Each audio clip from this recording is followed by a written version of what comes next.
नमस्कार शिक्षक मित्रांनो, महाराष्ट्रातील पहिल्या शैक्षणिक व्हिडिओ बातमीपत्रामध्ये मी विशाल भास्कर टिप्रमवार आपलं स्वागत करतोय। केवळ 5 मिनिटं आपल्या शिक्षण क्षेत्रासाठी। चला तर मग सुरू करूया आजच्या शैक्षणिक बातम्या। पहिली बातमी, 12वीचा निकाल मे महिन्याच्या अखेरीस लागणार आणि 75% मूल्यांकन झाल्याची बातमी लोकमतने दिलेली आहे।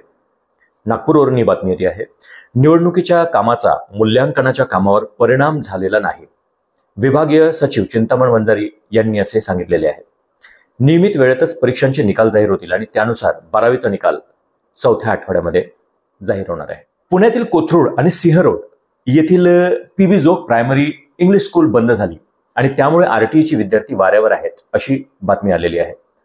शाळा टप्प्याटप्प्याने 2 वर्षात बंद होणार असे संचालक मंडळाने जाहीर केलेले होते, मात्र शाळेने आत्ताच कुलूप लावले आणि सर्व विद्यार्थ्यांना वाऱ्यावर सोडले आहे। साधारण 132 विद्यार्थ्यांचं भवितव्य टांगणीला लागलेल्याची बातमी आहे। पुढची बातमी चंद्रपूर जिल्ह्यातील वरोरा येथून आहे। परमानंद तिराणिक हे अंध महाविद्यालयाचे कला शिक्षक आहेत। आनंदवन येथे ही शाळा आहे। त्यांनी पोस्टकार्डवरील निमंत्रणातून सर्वांना मतदान जागृतीचा संदेश दिलेला आहे। प्रिय आई बाबा, माझ्या उज्ज्वल भवितव्यासाठी मतदान करा असा मतदान जागृतीचा संदेश त्यांनी विद्यार्थ्यांमार्फत पालकांना दिलेला आहे। महाराष्ट्राला ढवळून टाकणाऱ्या मेडिकलच्या विद्यार्थिनीच्या नागपूर येथील आत्महत्याचे जे प्रकरण आहे ते चांगलंच गाजतंय। जवळपास 70% विद्यार्थ्यांचे जबाब नोंदवल्याची बातमी लोकमतने दिलेली आहे। अपमानास्पद वागणूक मिळाल्याने सदर विद्यार्थिनीने आत्महत्या केली असे प्राथमिक चौकशीत कळाल्याचे सांगण्यात आलेले आहे। पुढची बातमी कोल्हापूरवरून आहे। 4500 अंगणवाडी सेविकांना आता स्मार्टफोन दिल्यामुळे अंगणवाड्यांचे काम आता गतिमान होणार आहे।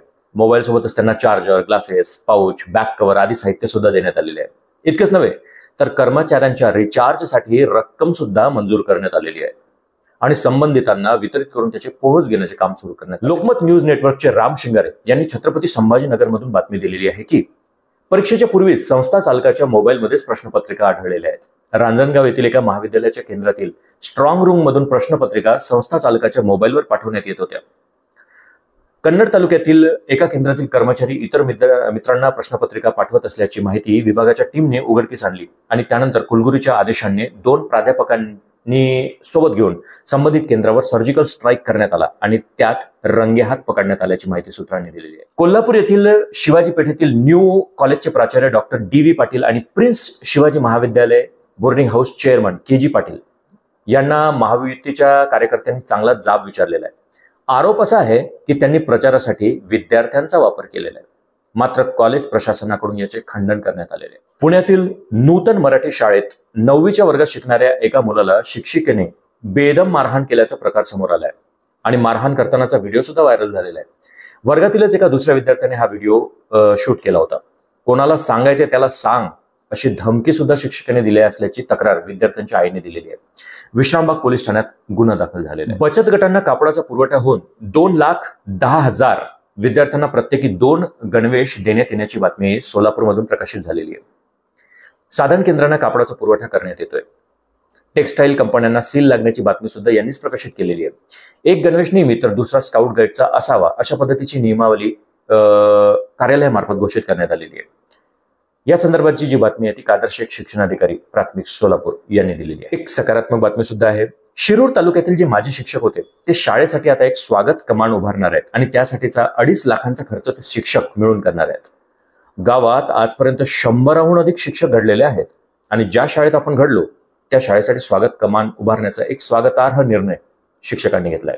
NMMS परीक्षेची निवड यादी जाहीर करण्यात आली आहे। विद्यार्थ्यांनी mscepune.in या साईटवर जाऊन निकाल बघू शकता असे परीक्षा परिषदेचे आयुक्त अनुराधा ओक यांनी सांगितलेले आहे।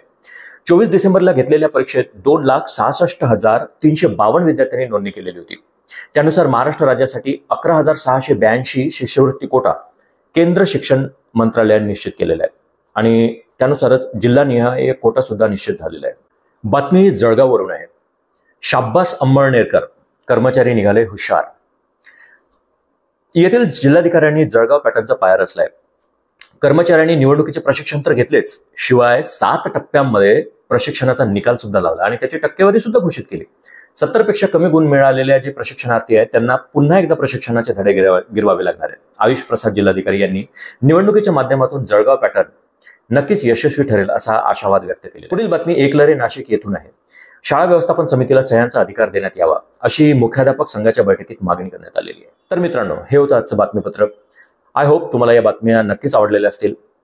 पण मित्रांनो, प्रत्येक शिक्षकापर्यंत हे बातमीपत्र पोहोचण्यासाठी लाईक, शेअर आणि सबस्क्राईब करायला विसरू नका. कारण हे एक आपलं चॅनल आहे, आपल्या शिक्षकाचं चॅनल आहे. मी सुद्धा एक शिक्षकाच्या चॅनलला मोठं करण्यासाठी मदत करा. लाईक, शेअर आणि सबस्क्राईब करा. नमस्कार, धन्यवाद.